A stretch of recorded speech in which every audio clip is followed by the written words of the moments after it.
மத்திய இணையமைச்சர் பொன் ராதாகிருஷ்ணன் நாகர்கோவிலில் தற்போது செய்தியாளர்களை சந்தித்து வருகிறார். அதன் நேரடி காட்சிகளை பார்க்கலாம். 165 கிலோமீட்டர் தூரம் நெருக்கலான போக்குவரத்து நெரிசல் மிகுந்த பாதை மாற்றி 1 மணி நேரத்திற்குள்ளாக அசாமில் இருந்து அருணாச்சலம் பிரதேசம் செல்லும் வகையில் இந்த பாலம் மிகப்பெரிய அளவிலே வடகிழக்கு எல்லைப்புற மாநிலங்களைச் சேர்ந்த மக்களுக்கு பயனுள்ளதாக அமைகின்றது.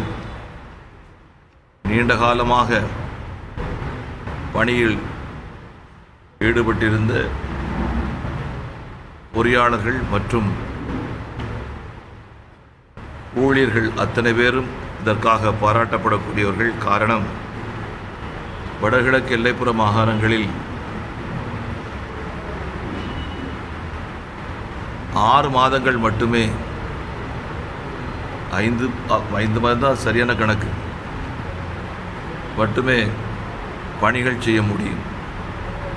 மற்ற காலங்களில் மிகப்பெரிய அளவிலே மழை பெய்து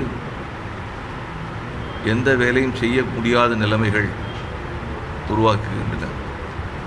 இந்த அதற்கு நேர்மாறாக இந்த பாலம் அமைக்கப்பட்டு முடிக்கும்போது நிரந்தரமான ஒரு தீர்வை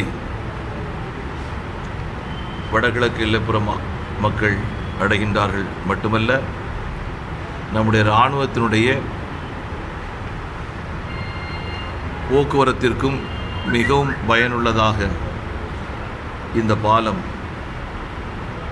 அமைந்துள்ளது. ஏறக்குறைய 4000 கோடி 3720 கோடி ரூபாய்